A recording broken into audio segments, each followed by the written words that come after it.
मैंने तो अपनी माँ से ये सुना है कि भाई घर में खाने को ना है भूखे रह लो, पर किसी से कर्जा लेके मत खाओ, ठीक है ना। पर आजकल का टाइम ऐसा हो गया है, बंदा अपने आप को नहीं देखता, अपनी हस्ती को नहीं देखता, बंदा चल रहा है शो अप दिखावा में। और ठीक है ना, पहले के टाइम में क्या होता था भाई, कोई भी व्यक्ति अगर कुछ भी लेता था, साइकिल, रेडियो या कुछ भी, तो पूरा गांव आ जाता था देखने की भाई ने साइकिल ली है यार, है ठीक है ना, बड़ी चीज़ मानी जाती थी। आज के टाइम में क्या होता है, कोई भी बड़ी हस्ती अगर बुलेट लेके आ रही है और अपने दोस्त को दिखा रही है भाई कि भाई मैंने देख बुलेट ली है, तो भाई पता है बोलेगा अच्छी बात है, और पता है क्या बोलेगा, मैं भी लूँगा, ठीक है। वो बड़ी हस्ती है भाई, तू समझ अपने आप को तू क्या ही है, ठीक है। और फिर ले लेगा भाई बुलेट। और भाई ज़िंदगी का सफ़र उतार चढ़ाव भरा होता है, जैसा आज है वैसा कल नहीं रहेगा, ठीक है। और ऐसे में ना बहुत सारे लोगों की ज़िंदगी में भाई गड्ढा आ जाता है, क्योंकि विपत्ति एक साथ आती है बता के नहीं आती, या खुशियाँ एक साथ आती हैं बता के नहीं आती। तो भाई विपत्ति आने पे सीधे सीधे भाई की किस्त होती है बाउंस। किस्त बाउंस होने पर 500 रुपये का दंड पड़ेगा ही पड़ेगा, ठीक है। या फिर ज़्यादा उलझनों में फंस गए तो वो 500 रुपये पर मंथ ब्याज जाना ही जाना है, और ठीक है ना। और जो जमा करनी है असल, वो तो अलग की बात है। और EMI पे अगर कुछ ले रहे हो तो अगर 10,000 का सामान ले रहे हो तो 12,000 तो वैसे ही देना है, ठीक है। तो ऐसे में ना भाई 80% लोग फंस रखे हैं। भाई मैं भी फंसा था इसमें, ठीक है। मैं EMI वगैरह पे बिलीव नहीं करता ना, क्योंकि मेरे घर वालों ने सिखाया भाई घर में चटनी रोटी है, चटनी रोटी खाओ, लेकिन किसी से उधार लेके मटर पनीर नहीं खाने का, ठीक है। पर मेरे दोस्त लोग, मैंने बताया मोहल्ले में स्कैम हुआ था, करोड़ों का स्कैम हो गया भाई। तो उसमें वो शेयर मार्केट में पैसा लगा रहा था और 1 साल में पैसा डबल करके दे रहा था। मैं तो इस स्कैम में नहीं फंसा, क्योंकि मैंने बोला अगर इतना आसान होता पैसा छापना तो अंग्रेज़ आते यहाँ से, डॉलर लगाते यहाँ पे और डॉलर डबल करके ले जाते भाई, आराम से ऐश की ज़िंदगी जीते, लेटते बैठते खाते पीते, लेटते बैठते खाते पीते और मज़े करते। तो लेकिन वो बोल रहे नहीं भाई गारंटी मेरी है, ठीक है। अब दोस्तों ने भाई गारंटी ले ली, तो अब क्या होता है, लास्ट के AC की रह जाती है, 400 रुपये एक्स्ट्रा भी मिल रहे थे अच्छा हर मंथ, तो लास्ट के AC की रह जाती है, बंदा फ़रार हो जाता है जो स्कैम कर रहा होता है।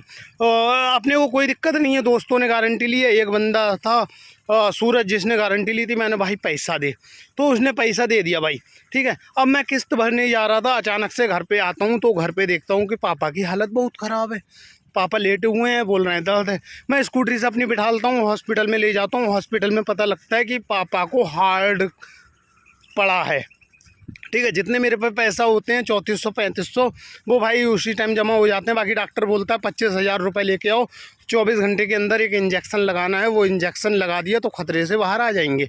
तो मैं घर पे जाता हूँ, इंजेक्शन लगाता हूँ, ठीक। खैर पापा अब ठीक हैं।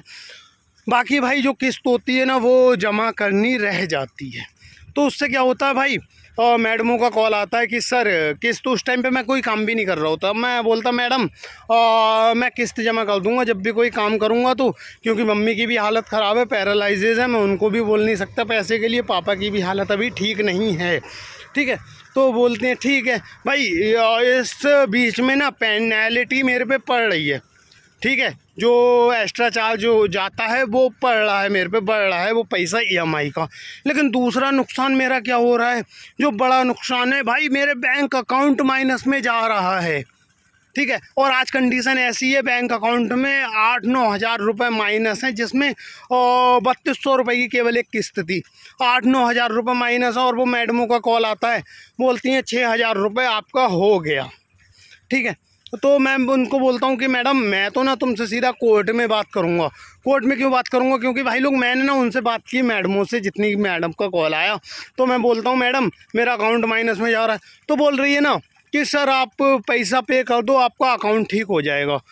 भाई लोग 3-4 महीने हो गए, मैंने पैसा काम करने लगा, तो मैंने कहा ठीक है जमा करते हैं। तो मैंने कहा मैडम को कॉल किया, मैंने कहा मैडम पैसा जमा करना है, मेरा अकाउंट ठीक हो जाएगा। तो बोल रही ना पैसा जमा करो, अकाउंट ठीक नहीं होगा, अकाउंट का भी पैसा भरना पड़ेगा।